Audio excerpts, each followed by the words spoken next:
and an instant later, I'm showered with liquid, and then the lights come up, and it's like, oh my God, they've killed Bjork.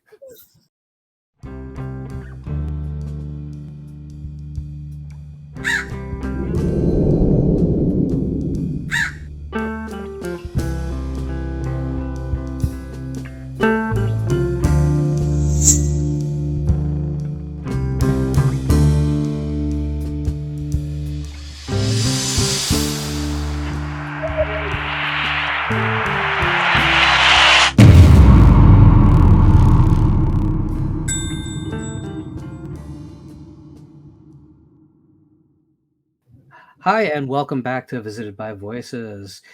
Erich Zann's Jukebox, Episode 2, Nine Inch Nails, The Fragile. I'm joined today by the panel. Everyone, of course, knows Sam. I can't wait till we get to Closer. Oh, wow, it's going to be a long night. And everyone remembers Jeff. Hello. And making his long-awaited and long-requested return to Visited by Voices, Mr. Brian Hodge. Oh, requested. Okay. Oh, absolutely. Certain episodes have had a afterlife, and yours is definitely one of them. Yay. So, anyway, we're discussing probably, in my opinion, the moment when Nine Inch Nails transitioned from being on the cusp of the alternative wave to being their own band full force, a force of nature almost inside music. I want to go around the table and talk about how we came to know Nine Inch Nails, or in the case of Sam, not know Nine Inch Nails. So what was your history with this band and with I guess, the popular side of industrial to begin with? Let's start with Jeff. Yeah, I have an older sister. She went to Lollapalooza in the 90s. I forget which year, but first one. Mm-hmm. It was the first one, I think. Yeah. And she came back regaling me with stories of all the crazy industrial bands, like stuff or bands that aren't even around anymore, like ChemLab and EBN and all different kinds of acts like that, as well as like Alice in Chains and Jane's Addiction, all that stuff. But after that, I discovered Frontline Assembly, which was sort of my gateway into industrial in general. And around that time, it was when I started listening to Nine Inch Nails as well. And that was, right, they were sort of a cut above all the others in my mind, and continue to be. Excellent. Brian. Yeah. Well, I've been a fan since about 15 seconds into MTV's premiere of the Head Like a Hole video. I think it was debuted on the Sunday night show, late night show, 120 Minutes. So I was already into stuff like Ministry and Skinny Puppy, and then lesser known stuff like Control Bleeding and really savage stuff like SPK from Australia. So really, I just took to it immediately, and I've always been a fan. It's interesting because I remember when the club scene in Prototype, where they come back and they mentioned the DJ was playing God Lives Underwater, Godflesh, and the God Machine, right? Not God Lives Underwater, God's Girlfriend. Oh, God's Girlfriend. Yeah. And it was like, oh, well, not only is Brian my favorite writer, I think, but I think he's one of us. Sam, how did you avoid listening to Nine Inch Nails for all your life? I don't know. I mean, obviously, like I saw the Closer music video on MTV at some point, and I have heard Head Like a Hole, but that's kind of the extent of it because I don't really know. I don't know shit about music. Most people know this. It was sort of like growing up when I got in my teenage years, I was listening to a lot of anime soundtracks. So it was a lot of J-pop, or it was a lot of orchestral instrumentals, because I was really into the score. And that continued up until about 2003. And then I was only listening to stuff on the radio. So I have a really big knowledge of pop music, though. That's useful. It's useful for every 15 minutes, right? In perpetuity. And I know Closer is not on the album that we're discussing, but I have to, say if you have a second, just go YouTube the remix of Closer with the Super Mario Brothers theme. Change your life. And hurt our feelings at the same time. Yes, but in a fun way.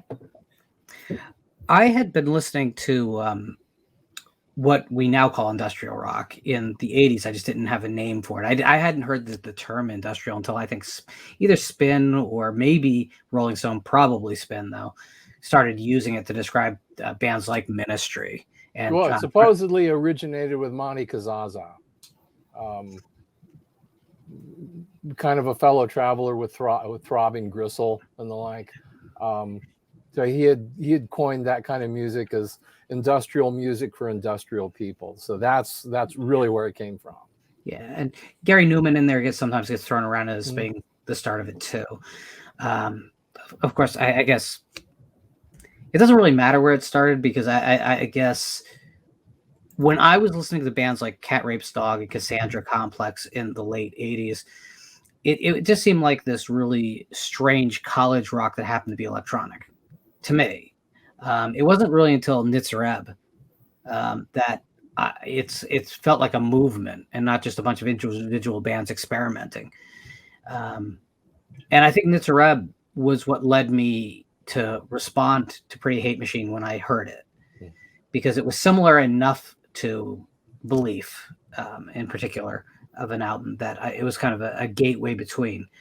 I remember when I heard Down In It, because that was the first thing I heard, because WPRB, the Princeton radio station, played Down In It when it off of the 12-inch.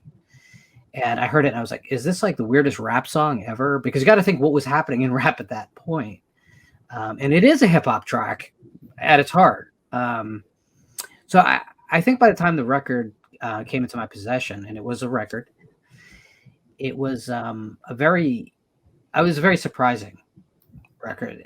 There was everything from what I considered to be really offbeat pop songs to kind of almost a Velvet Underground style self-depreciation on certain tracks, and then of course Ring Finger that ends so big and cataclysmic, and there's kind of a Public Enemy would be the only thing I can compare it to as far as the soundscapes. So it was kind of a difficult album at that time to put into perspective of what it was. But I did go to Lollapalooza and I saw Nine Inch Nails perform, and Nine Inch Nails and Ice-T stole that day for me. And I was not a fan of hip hop at all before that day, and Ice-T changed my mind about that entire genre. And Trent Reznor kind of solidified the fact that I would be fixated for most of the 90s on industrial wherever I could. But after the popularity of alternative became really big, and Downward Spiral obviously was just a huge, massive record. I was selling records at the time. I was managing record stores throughout the 90s. What was going to come next was a big surprise, I think. I think we all kind of expected just Downward Spiral Part 3. And that's not what The Fragile is. Starting, Sam, we're going to skip you. We'll get back to you in a second. But we're going to start with Brian and go the other way here. Brian, when was the first time you heard this record, and what did you think compared to the previous? Well, I heard it right away. Like I said, I was a fan, so it was no thought to going out and buying it as soon as it was available. But I found it a lot more, I don't want to say indigestible, but he's used the term that, or Trent Reznor has used the term that maybe he should have put it out into more digestible albums. Even now, because it's so dense and it's got so much going on that I'll hear something that I don't remember before. There's nothing, there's nothing like that on Pretty Hate Machine, nothing like that on Broken or the Downward Spiral, but I'll encounter something and that shit. It's like this record or this release that keeps changing, or adding more stuff or surprising, because I still don't think I've absorbed the whole thing. So it was not as immediately grabbable as most of, even as much as going on with the Downward Spiral, it still wasn't as much as as accessible as I found that. Jeff, when did you first hear it, and what did you think? Right when it came out, when I probably bought the CD from the record store you were managing. Probably. Yeah, bought it, listened to it that day, both sides. And my experience was actually pretty similar to Brian's, right? It was definitely less accessible. And I remember listening to it all the way through and thinking, okay, well, that was good. And going back to Downward Spiral, right, is like my go-to listening album for Nine Inch Nails. Over time, that changed. Like The Fragile is the one that I just keep coming back to now. But certainly at the time, like there was with all the instrumentals and sort of these kind of interlude tracks, just at the time it was weird to me. Part of it also, I mean, this was in '99, so right, that was the era of The Matrix and those soundtracks and like Chemical Brothers and just much more like drum and bassy music that was coming out, which this album actually delves into a little bit occasionally, but I don't know, they were at odds with each other, at least on my collection wall. Sam, this is going to be a recent experience, so how'd you come to this record? I think I know the answer. And what was your experience like? Well, you said, hey, we're doing this show, and this is what we're listening to. So I enjoyed the entire experience. It's a really good album, and I had it on while I was working. And, it's one of those albums, it's just, you can have it just in the background while you're doing things. Like I would listen to this on a road trip immediately because you could just like relax and zone out. I mean, not zone out enough so that you're veering off the road, obviously. Please don't. But, I wish that I could give more. I wish I could elaborate more other than, oh, it was really good. Yeah, it's totally listenable. But I don't know anything about the intricacies of music or arranging or compositions, unfortunately. So I remember reading an interview, and again, I'm not going to pinpoint the magazine properly. It's been Rolling Stone, even Industrial Nation magazine, if you remember that magazine. It was one of them. And they were talking to Reznor, and as they were talking, they asked him, like, well, how's the new record coming? And he glanced over at a folder, and their exact words were, this folder seemed exceptionally thin.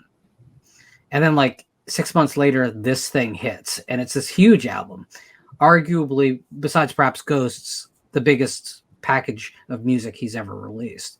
And in some ways, I think it's a lot more focused than that. So I was expecting a much different record than arrived, but I was pleasantly surprised because as much as Broken was a huge departure from Pretty Hate Machine and an expression of just kind of a electronic post-hardcore rage against his record company. Yeah, well, against TVT Records, well-deserved. Downward Spiral seemed like, I don't want to say the safe route for Trent Reznor, but that is exactly what I would have expected him to do after Pretty Hate Machine. Certainly, there's a lot more texture, there's a lot more intricacy, but I think it's very close to what I had in my head of where he's going. And it seemed to be the even-numbered records were the surprising ones in the beginning, because to follow up what I consider to be a fairly safer record, there was a lot of bands doing things similar to Closer at the time. I think if you look at Front 242, because the Off album and the On and Off albums came out right around that period, kind of some similar material. That's not true of The Fragile. The Fragile takes huge swings and takes big chances. The teaser single, the first single released before the album, was The Day the World Went Away. And I remember thinking, this is so human. This not like Hurt felt human. Hurt felt like Hurt felt like a funeral dirge for yourself. I literally put funeral dirge in my notes. But the day the whole world went away is just it's like a pop song that has been just tweaked to be odd enough. And it's kind of beautiful for us to finally see that side of Reznor's writing, because I don't think we really got that before. But then, of course, immediately after that, We're in This Together as the second single as the album is released. And that's kind of as close as we'll get, I guess, to an anthem in modern, well, I'm going to call modern males, even though this album is, ancient now, right? So when I actually sat down to listen to it, I was just, the breadth of what he was going for was just stunning to me. And this was the Trent Reznor that I wanted, really, when Downward Spiral came out. I'm one of the odd ducks that Downward Spiral is not my favorite of the first four, but it's my least favorite of the first four. Still love it. But to me, that's the safe record. And this is the big swing. This is the experimental record. This is the record where Interscope was like, yeah, you're making us a lot of money. Go do whatever you want to do. Well, double album? Sure, no problem. I don't think this could have happened at any other point in the career. Even now, I don't think it could happen, interestingly.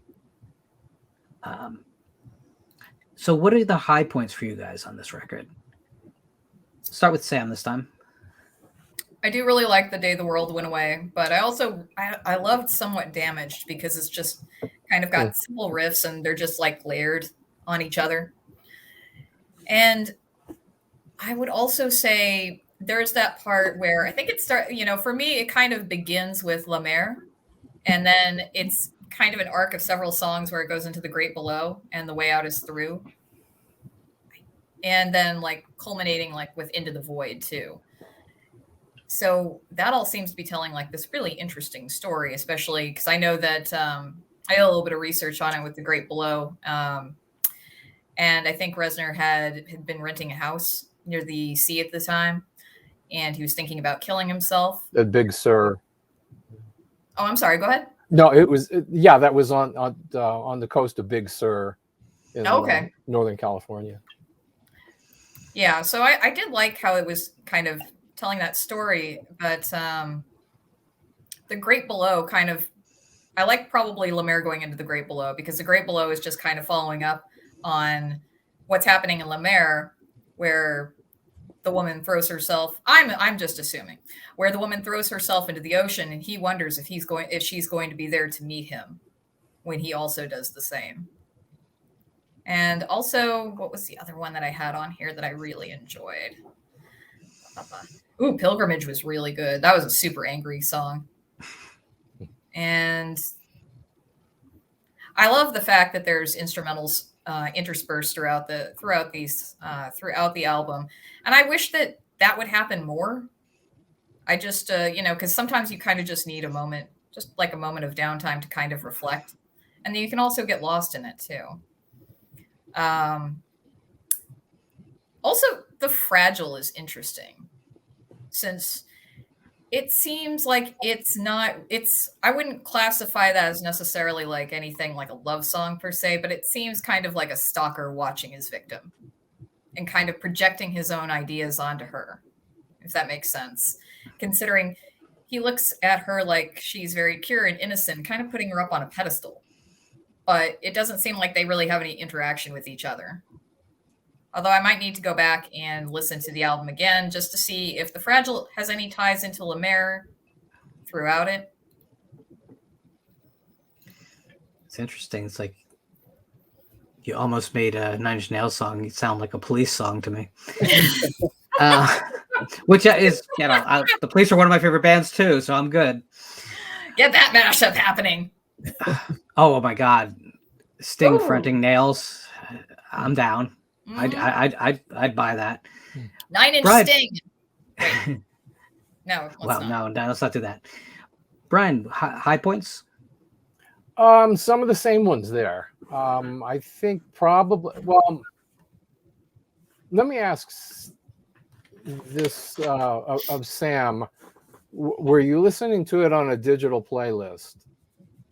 I was looking it up on YouTube. So not an actual setup playlist or YouTube, just kind of looking at each song. Okay, because I've always approached it as, well, the CDs aren't 1 and 2 or A and B, they're left and right is how they're labeled in the CD. So I always think in terms of, you know, one disc and then the other, and I'm definitely skewed toward the first disc.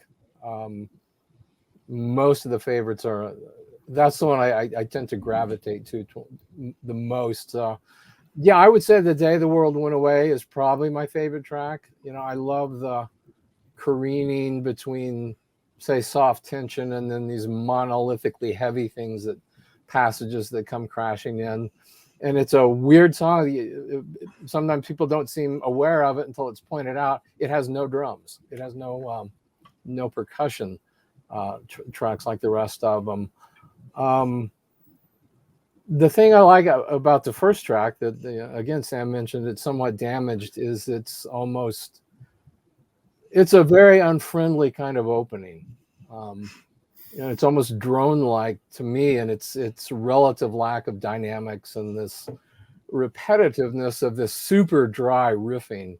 And you know, to me, I don't know if it came about that way, but to me, his Ministry influence is kind of creeping in here, because it's really mainly a single riff or variations on this single descending or ascending riff. And I remember a quote of Reznor's a long time ago that I read, where he talked about Ministry, or Al Jorgensen in particular, his compositional approach in those years before Nine Inch Nails came out, like the Land of Rape and Honey period, and where he described it as one riff for as long as you can stand it. But you know, I've always loved the instrumental pieces that he's woven in. I'm just kind of wired that way to like those kind of introductions, interludes anyway. So I really like Just Like You Imagined.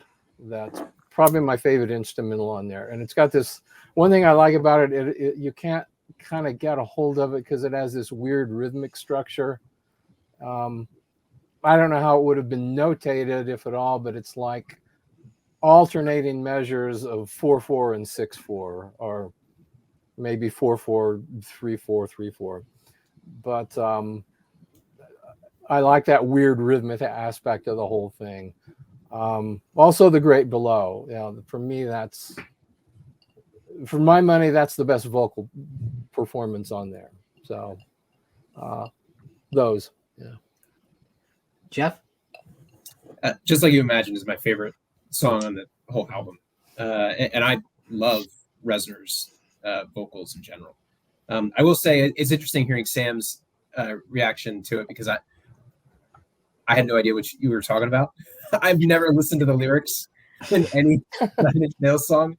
I'm one of those people that just listens to the vocals are just another instrument in my mind, and I never process the words, or rarely process the words. Not even his talking about animals and Closer? Yeah.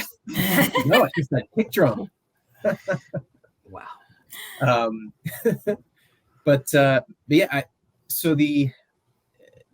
in terms of highlights of the album, I have to actually pull back and look at it more from like a sound design perspective, because this album, like a lot of my favorite albums, if you ask me what my favorite song is, it's whichever song I'm listening to at the time. Like, you know, you listen through the album, and I actually was asking myself this question as I was re-listening to it. Like, all right, you know, what's your favorite song? You got to pick it. And Just Like You Imagine is probably gets the crown. But if I'm listening to one of the other songs, when you ask me the question here, I'm probably going to answer that one. But as far as the sound design goes, listening to it on nice headphones now, hearing the space in the mix and all the interesting things that they've done with the percussion and processed synths and distorted guitar, in addition to all the crazy samples that they pulled out of who knows where. I think it's just fantastic, right? It never sounds like sci-fi movie quotes pulled and just thrown in like random, you know. It's everything has a place, and everything's contributing to the atmosphere in a way that feels musical. And isn't dated. That's the other thing. This is from 1999, and it sounds like it could have come out this year, with very few exceptions. Prepared piano is in there, right? Like, I love it. It's fantastic. If that's what you gravitate toward, the sound, I have a book for you. I'm in. Yeah, it's not about the Fragile. It's about really primarily the making of the Downward Spiral. But yeah, it's called Into the Never. Yeah. I love the book. It's by the author is Adam Steiner, and it gives such a comprehensive look from all kinds of different perspectives on the making of the Downward Spiral, both in terms of Reznor's personal life, the band's place in music industry and culture at the time, and then you get a lot of really, really detailed descriptions of what he was doing in the studio, and That's awesome. where in a lot of cases where some of the samples were pulled from, that you would never have even guessed came from a movie that just because it's so out of context. Mm-hmm. That's awesome. There's an anecdote I remember hearing, and I don't know if it's from this album or one of the others, but he was talking about how he was trying to get the right reverb for something and trying it in different spaces, different rooms, different plugins and devices. And then what he landed on was playing the recording in one of the rooms where all of his guitars were hanging. Mm-hmm. And I'm probably mangling the story because it's, years and years ago I heard it, but playing resonating the strings. Exactly. Yeah. Resonating the strings in the room, just the guitars hanging on the walls and, recording that back, which is just fantastic. It's so cool. It's funny because you mentioned we're talking about musical texture, really, right? And that's actually kind of what I love about Nails, but it's also I was a big Sonic Youth fan for a period of their career, from Sister, especially Daydream Nation, and then they kind of lost me with Goo, but then they came back a little bit later with Dirty, but then kind of lost me again. I like the Thurston Moore solo records a lot. But those records are about accidentally finding these magical textures, right? There's nothing controlled about those records at all. They're like putting a microphone up against feedback and a feedback loop and saying, let's find something really special. Whereas with Reznor, it's always, you can feel the journey to get to the sound. And there seemed to be a destination always kind of in mind. I'm not saying 100% because I'm sure there's a lot of happy accidents in anything, but it's much more planned out. But it's interesting because I feel the bands are kind of similar, even though their approaches are vastly different. And that's what was so appealing to me about industrial and about that kind of shoegaze or acid rock thing that Sonic Youth were doing as well. Because I was hearing sounds I'd never heard before. And that was intoxicating to me. This wasn't just like, hey, let's hear another thing that sounds like the Allman Brothers or Debbie Gibson, right? Because there's enough of that, right? These were incredibly fresh individual soundscapes for me to just lose myself in. And a lot of times during my life, I've needed to lose myself in music. For myself on this album, I have the strangest thing is I absolutely agree that Left is the better record than Right, even though I think they're both great. So I agree with Brian on that. But I find myself strangely drawn to No, You Don't, simply because it has a little bit of that.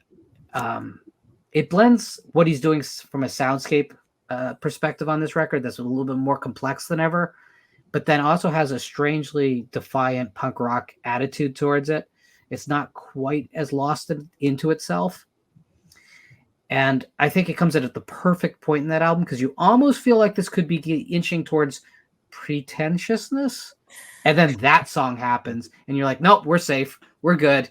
He still wants to rock. It's cool. Which is, again, why I love Broken so much and kind of hate Fixed, right? Fixed is interesting, but I can't listen to it. But Broken to me is a pure expression. And an artist went there and said, no, I'm pissed, and I want everyone to know how pissed I am. And I don't think the world was ready. This record, I don't think that the Fragile would work without those moments like this, or Starfuckers would be the analog on right.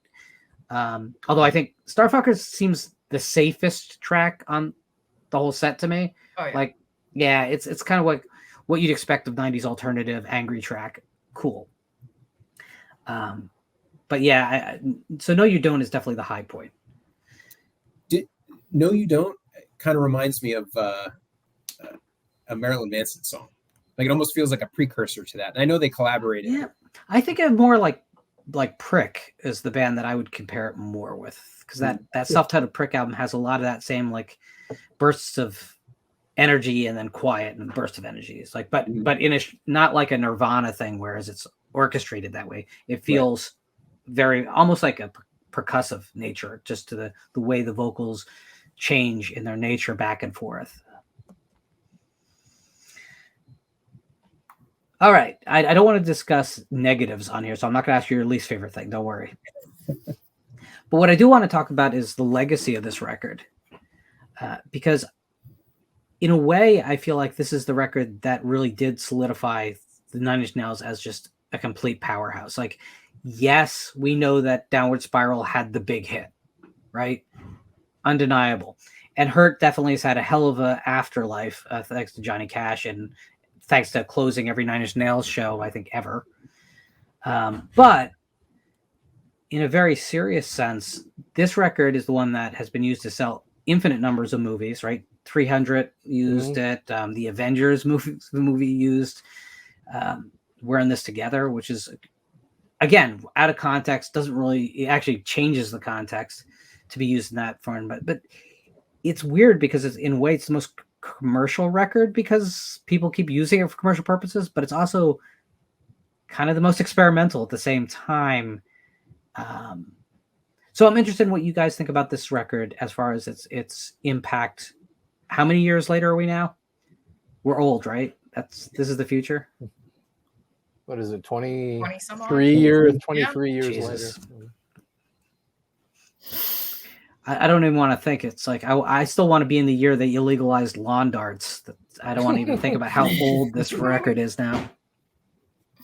By the way, legalized lawn darts. Jeff, what do you think about the legacy of this record? It's a tough question. Honestly, I didn't even know. I couldn't have named what it was used in for film. I must have completely like internalized it. But to me, I think what comes to mind is probably their live performances. When I've been to several Nine Inch Nails shows over the year, lucky enough to go with friends and stuff, and the performances of songs from The Fragile are always some of the best. Like, just so the album is fantastic, but I think one of the hallmarks of a great band is when they take a song that's, a studio song, like many of these were like probably, they were probably recorded as, a collection of grooves and, individual components produced as a song and then sort of reimagined for live play. And they just make the show. How these change and are played live, like it forms, to me, it forms like the backbone of their live performances are songs from The Fragile, which aren't always, they're probably not even the most numerous on a set list, especially these days, right, with so many albums. But definitely, I think a driving force in the live performances. Brian. Well, in terms of legacy, I'm gonna narrow in much more on a personal level, because when you've been a fan of somebody from almost the very beginning, and you start to fear for their life, just based on what you've heard in the news and the trips to rehab and things like that. So I look at it on that level. After I didn't at the time, but after a few years of maybe retrospection and living with it, I started seeing The Fragile as Reznor's Evolve or Die album, because of the preceding years and everything that led up to it, and the years of substance abuse and addiction, the stresses and demands of the music industry, audience trying to meet audience expectations, but feeling bad about that in some way. Lots of money, an avalanche of money, and a high degree of creative control that almost nobody else was getting at the time. He gets his own label imprint. He can build his own studios. So it's all a classic case of, on paper at least, seeming to get everything you ever wanted, and maybe all of it too soon, in this extreme level of rapid success that left him feeling like a fraud, plus a lot of personal turmoil. So, so I think this is where he started working shit out finally and making coming alive again. He had referred to the, I guess, the downward spiral period, and the touring after that is a period of not really being alive. So after with Teeth came out 5 or 6 years after that, and that was coming from a place of being healthy again. I was seeing and hearing people bitching because they really wanted more of the same. They wanted more Fragile, but especially more Downward Spiral. And it would leave me thinking, oh, you fuckers really don't get it. Because if he was still in the place, in the headspace where those albums were coming from, you wouldn't be getting anything at all, because either by accident or by design, he would probably be dead. So I think of it in those terms, as a life-saving album that helped put some things to rest, I guess. Now, Sam, I know we're talking about like 10 minutes, but where do you think this album will live in your life? Is this something you're gonna listen to from here on out, or is this something that is gonna fold into the past for you? Is this gonna resonate? Because obviously you're the youngest of the group here. Oh, that's weird. It's true. But it's also, you also have the I think youngest tastes of the group here too. Taste.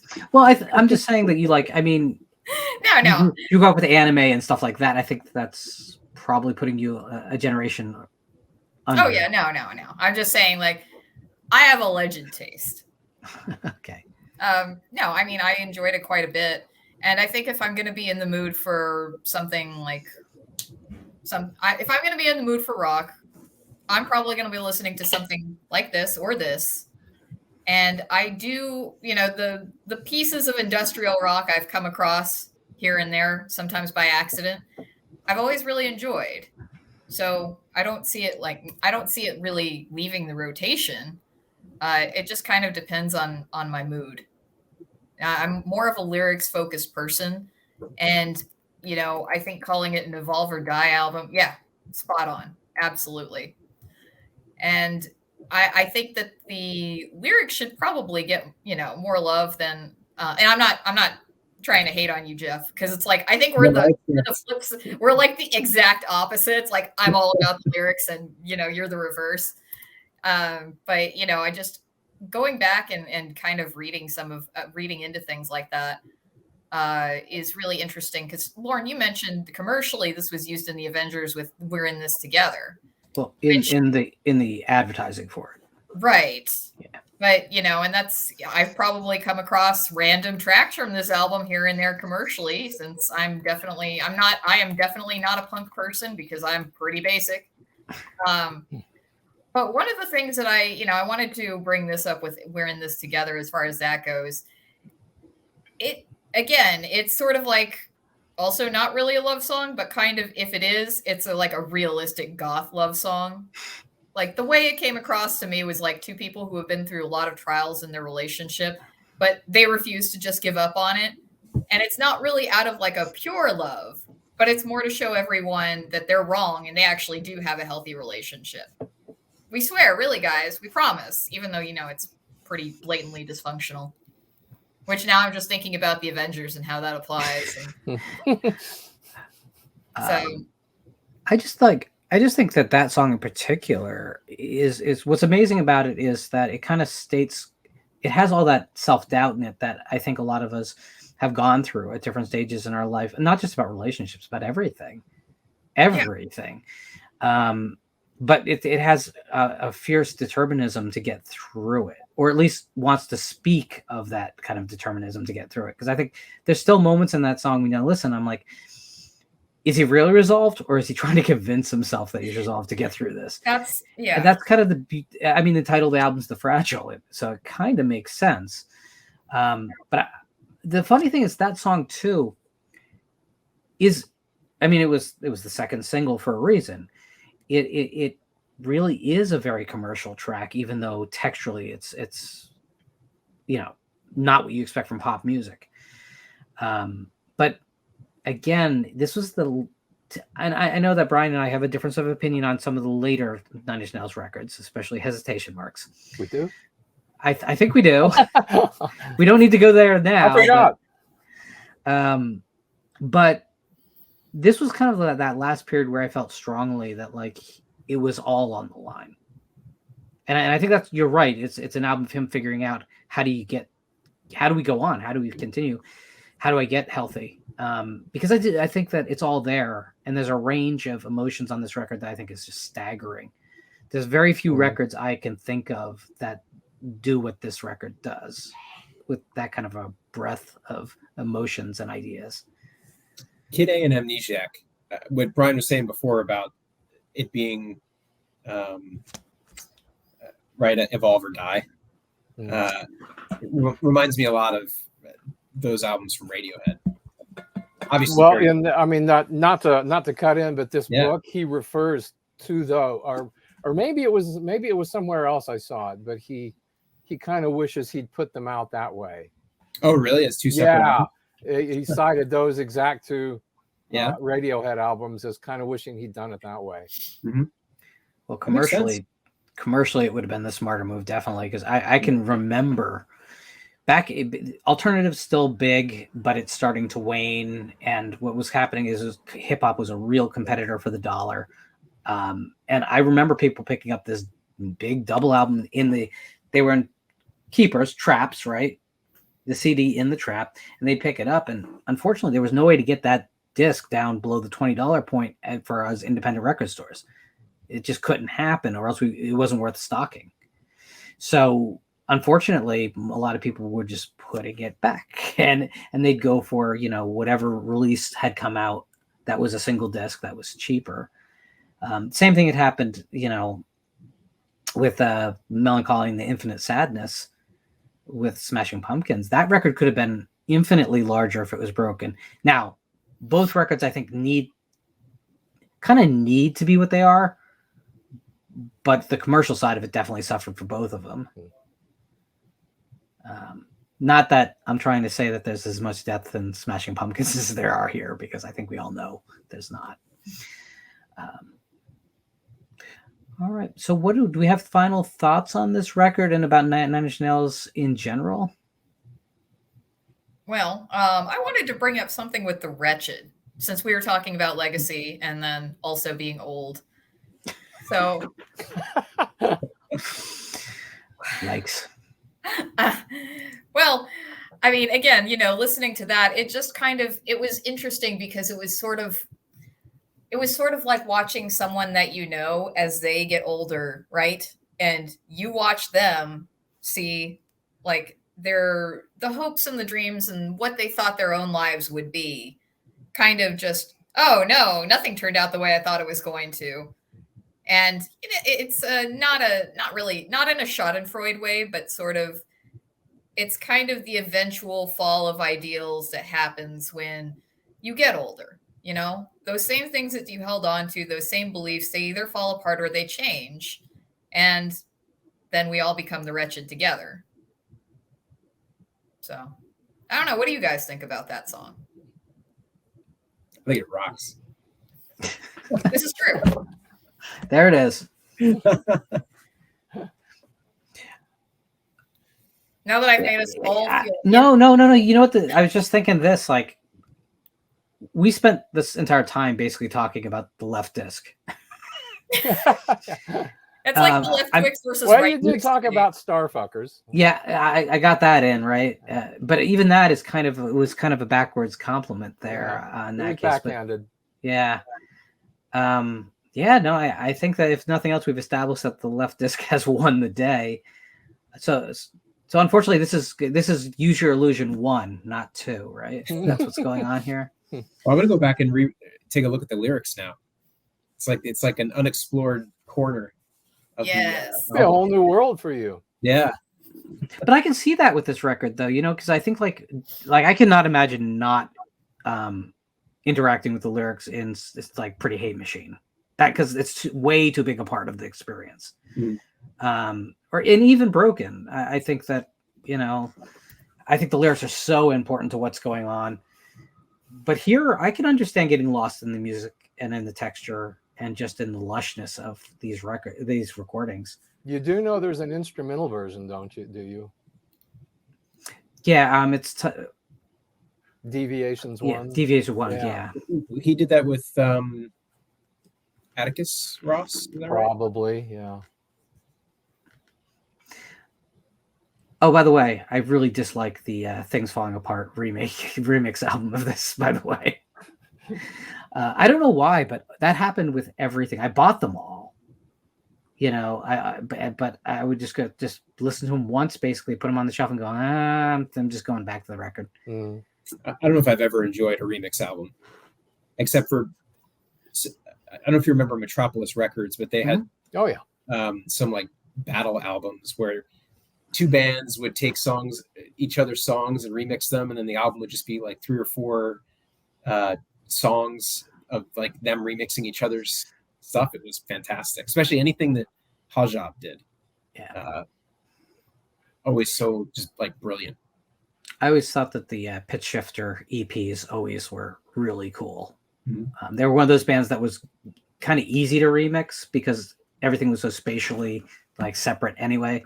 It kind of allowed that, but then there's something like again, Godflesh's remix albums, and you're like, no, it's already a statement. Leave it alone. I remember when I picked up the Street Cleaner 12-inch, which it's really a full album. It's marketed as a single, but it's an entire album of remixes of that song, and it's like none of them compared to the original. Just none of them. It's kind of sad. So, any final thoughts, Brian, on this record? Oh, not so much on that one. I was kind of hoping to share the Dead Bjork story because I so seldom get to, and if not now, when. This sounds perfect. I was listening to the Sugar Cube's first album today, which I love. I love that, and I haven't liked anything she's done since. So go for it. Previous album, Downward Spiral. Dolly and I saw them on the Downward Spiral tour at St. Louis's Fox Theater. Now, if you're an Escape sidebar here, if you're an Escape from New York fan, if you've seen that, you have been in this venue because that's where John Carpenter filmed the convict cabaret scene. The whole area was blighted and burned at that time that he filmed that. So it was since a few years later it got renovated into its old glory. So we were there for I guess it was the first leg of the Downward Spiral tour. Pretty close. We're row G, and directly in front of us there's this quartet, like two couples, whatever. Maybe late high school or early college age, but one of them is this tiny girl, and you within a split second of seeing her that her idol is Bjork. So she has perfectly duplicated that space Bjork look from around that time with the silver dress and the sort of pseudo Princess Leia hair buns. So yeah, Marilyn Manson opens, having the time of her life. Jim Rose Circus Sideshow, she's having the time of her life. Then 9 Inch Nails comes on, having the time of her life. Then we get a few songs into Nails. One of them culminates with all the lights in the venue going black. And now in that brief eclipse of darkness, I hear this right in front of me. I hear this whap. And an instant later, I'm showered with liquid. And then the lights come up, And it's like, oh my God, they've killed Bjork. So in piecing it together from what I think happened, piecing it together from flash impressions, I think what happened was, as the song reached this crescendo, guitarist Robin Fink swigged from a plastic bottle of water, and then while it was still full, whipped it into the crowd.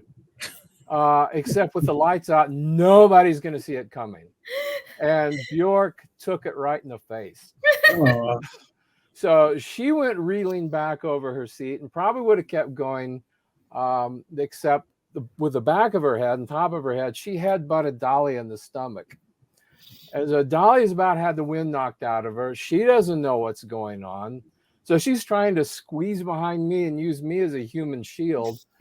Bjork was laid out for the next few songs, and we were all wet. So, but then Bjork's girlfriend sat it out with her, kind of cradling her. It was very sweet to see what good care she was taking of her.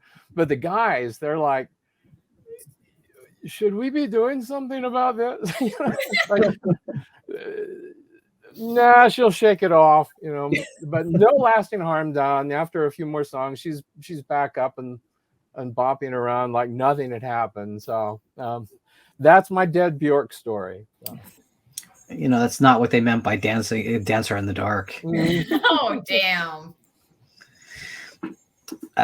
You got to hand it to because Dolly's a petite woman, so I've seen this for decades. You got to hand it to petite women. They are scrappy because they have to be.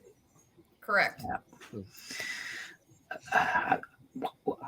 So, Sam, I'm sure you have not seen Nails live, but when was the first time for everyone? I saw him, Nine Inch Nails, at the Tower Theater in '92, I believe, in Philadelphia. Marilyn Manson was opening, but the album wasn't out, I believe, yet, so no one knew who the hell he was. Well, for me, it was the that premiere Lollapalooza when they were. Oh no, that would have been my first touring. That would have been my first. Pretty Hate Machine, and pretty early in the lineup too. Yeah, no, it was second in the lineup, I believe, right? Okay. Yeah, that would have been the first, and then the Tower Theater would have been after that. Wow. Jeff, when was your first? I was just trying to remember that. I think it was probably early 2000s. Although I used to watch. I remember the they would play live performances of Nine Inch Nails. I think it was on MTV. Like the Hurt video was just him performing live, which I always thought was really cool. But yeah, I think it was PNC in the early 2000s. We were probably at that show together, just separately. Yeah. One of my favorite live memories of all time, although I'm not going to say the whole show was this way, but was the Bowie Nails tour at the very end when they performed Scary Monsters together, which is one of my very favorite Bowie songs. But that combination is sort of intoxicating and impossible. And now that David Bowie's no longer with us, it has a patina that it didn't have before. Even it was a special moment before, but now it's kind of like I can't really rack my head that I got to see that with my own eyes. It happened. So I do you think that Reznor is kind of the Bowie of today, or is he just his own thing? There's a certain extravagance that Reznor doesn't have. I think he's probably as close as we'll get right now. But yeah, I don't know. It's a tough one to answer. Because when that tour was announced, it seemed like the perfect pairing to me. I was like, I get that. That makes sense to me. Although the Bowie album Outside that he was touring off was not great. But I mean, I guess Afraid of Americans is the thing that came out of that era from Bowie that people tend to hold up on a pedestal. But I mean, to me, that doesn't compare with anything 1980 or before by at all. So I think he learned no thinking about it. He's Reznor's certainly cited him as somebody that Bowie that is somebody that he learned a lot from, and patterned himself to a degree after, I guess. But again, yeah, the extravagance thing, it isn't there. There's no Ziggy Stardust in the Nine Inch Nails canon. But as far as keeping the musical explorations at the forefront and keeping that credibility rather than and that experimentation and rather than being content with rehashing old glories, I think that's certainly something that rubbed off on him.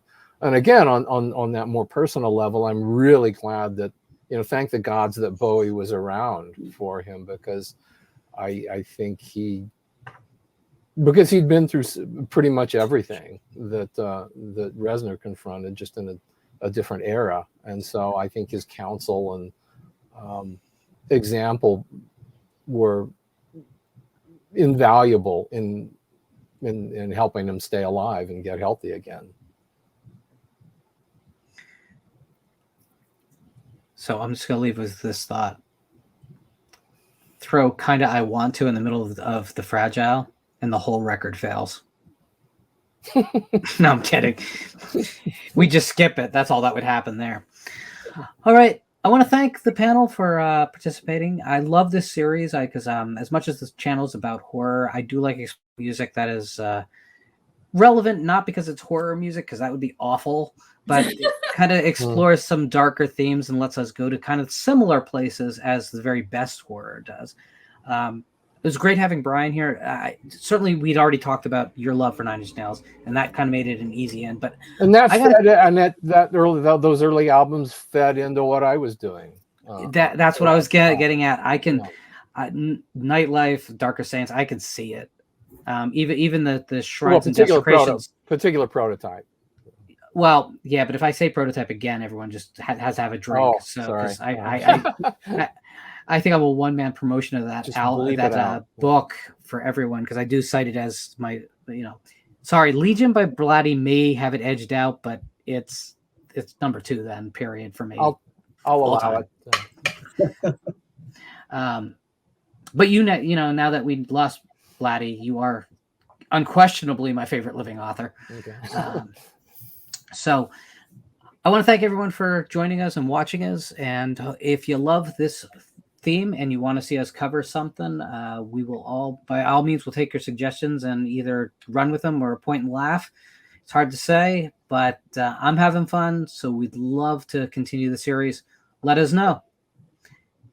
See you soon.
Like, share, subscribe, all that fun stuff.